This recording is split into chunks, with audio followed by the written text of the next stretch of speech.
right, time for another exciting episode of the Stash Report from the Stash Project. Today is the 11th of June, 2016.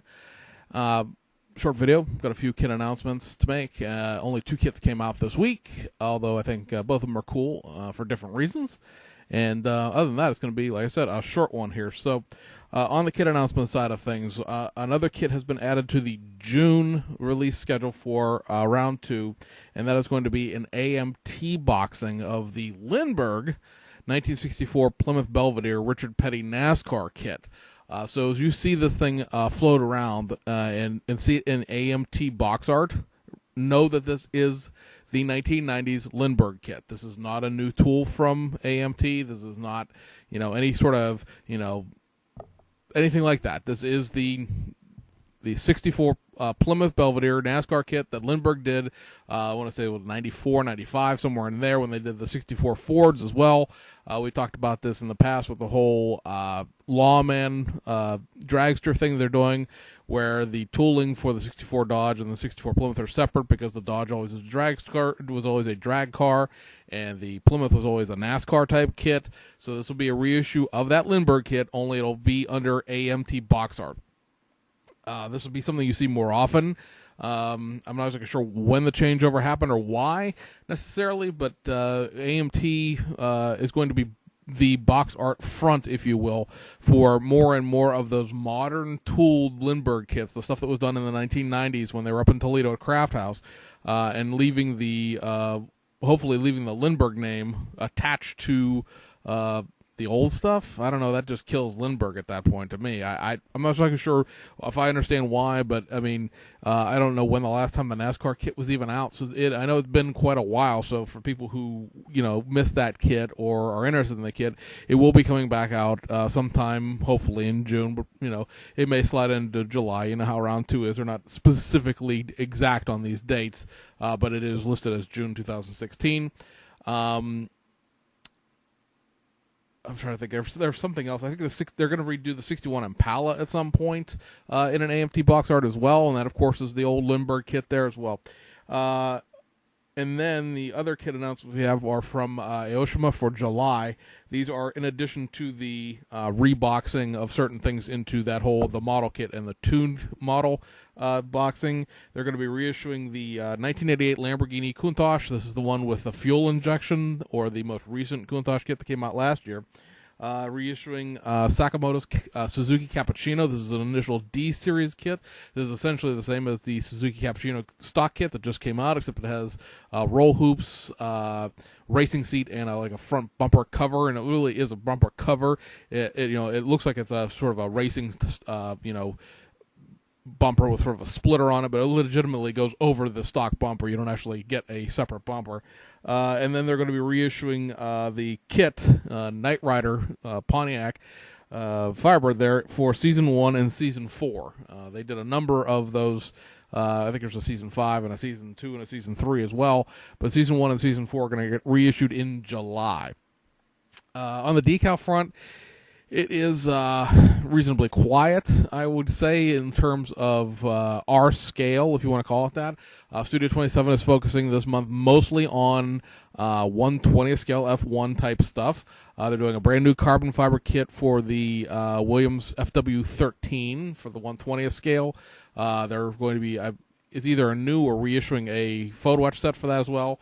And then they're doing a couple of trans kits, a couple of completely multimedia kits for various things. If you're interested, just go ahead and Google that for yourself. Or actually, you can go on to Facebook. And Facebook, look for Studio 27 on Facebook. That'll just be what it is Studio 27.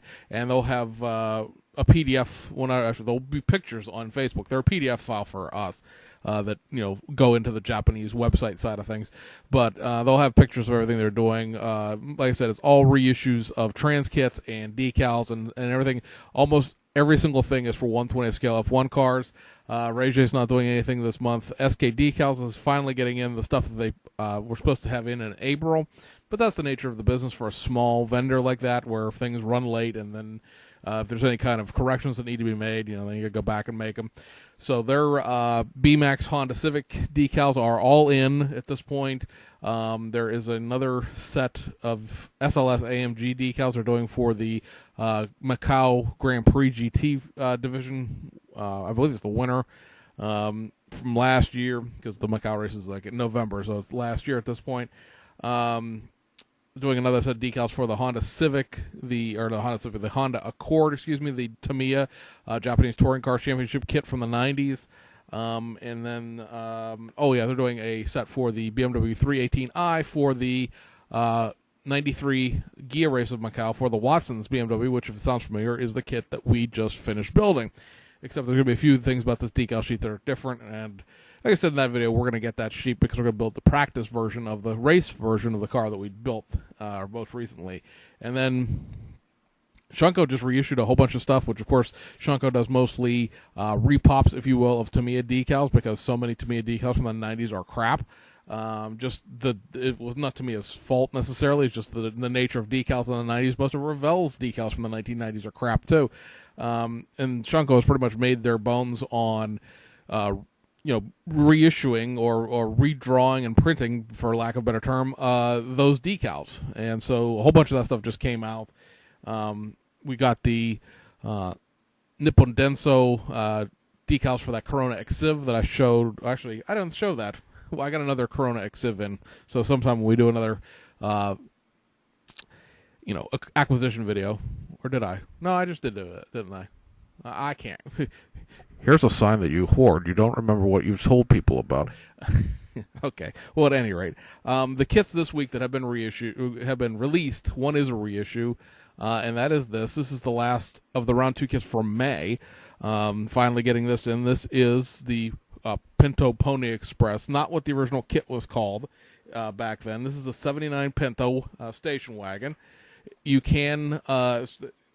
they say there's a stock version to this kit. There really isn't a stock version to this kit because, as far as I can tell, and I don't have this kit yet, there are no stock just 4-cylinder wheels. I think you're stuck with these mag wheels no matter what you build. You do have the option, by the way, of building either like a 4-cylinder or a V8. This sort of customized box art car, the street machine versions are calling it, or a stock version, and there are windows, by the way, to make an actual legitimate 2-door station wagon. You don't have to build sort of the panel wagon style that they're showing in the box art. There is just side glass. I don't know, this is just one of those... this is cool to me in the sense that I completely missed this back then. I was 2 when this kit came out. And I've just sort of passed over it if I ever saw it again. Actual legitimate original Pintos right now are going for a crazy amount of money on eBay because obviously these were annual kits back then.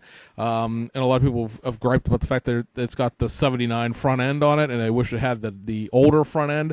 And of course the problem with that is that the kit was updated every year through its run.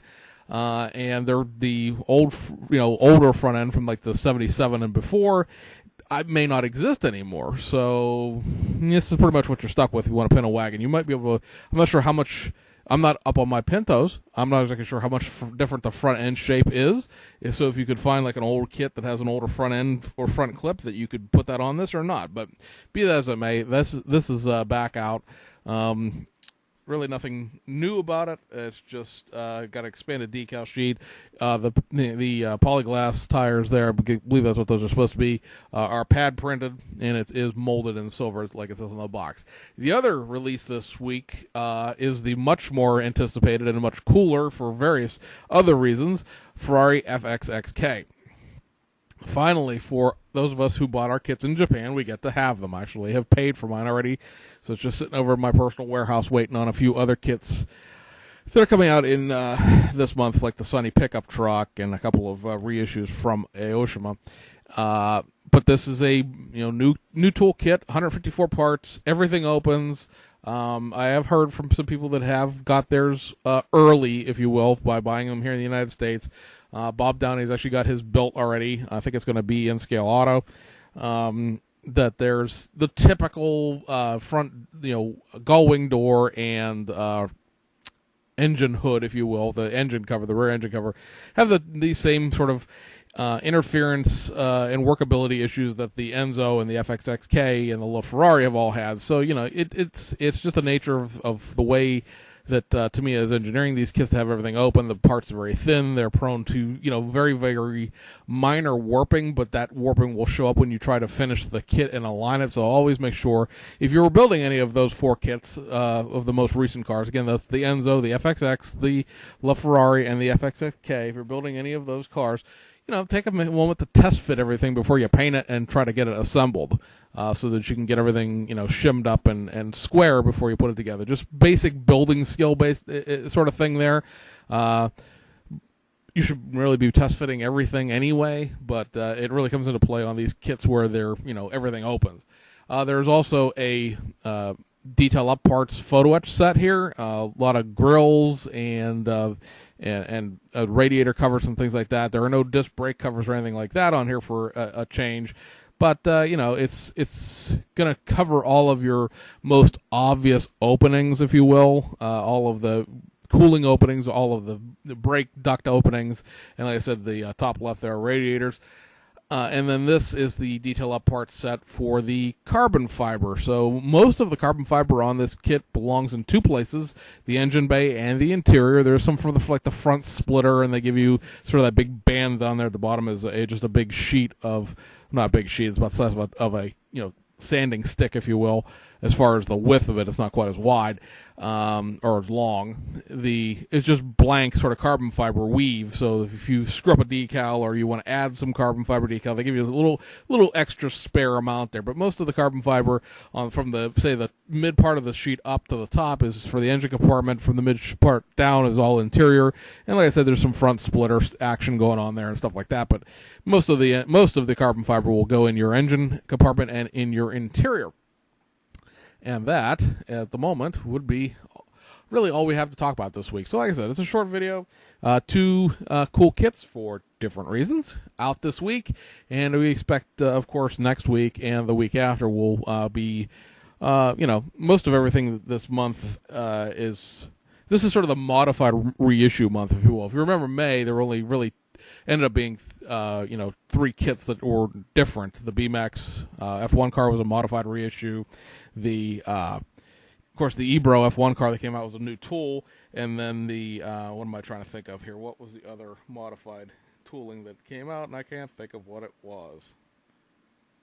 Oh, the 2015 Mitsubishi Lancer 10, which ended up not being that different, just having different decals in it. This month in June is sort of a modified reissue month. You, of course, have that Nissan Sunny pickup truck and its 1987 version coming out. The Mobius 72 Ford Custom short bed 2-wheel drive pickup truck, that's a modified reissue. The 34 Hot Rod from Revell and the 48 Ford from Revell, both of those are modified reissues. Be interested, the Chevy Impala or the Chevy SS, I should say, that are going to be the NASCAR Snap Tight kits, are modified reissues. I mean, they're brand new tools, but more than likely, as we talked about it when the kits were, gone over in our June compilation video, those kits will more than likely have the old style chassis from, I guess it probably like Gen 5, actually, Gen 5 chassis from back when the Revell last did kits in the early 2000s, because that's what they did with the Ford Fusions. And then, there's a couple of long since missing kits like the Tyrone Malone Super Boss is supposed to come out this month.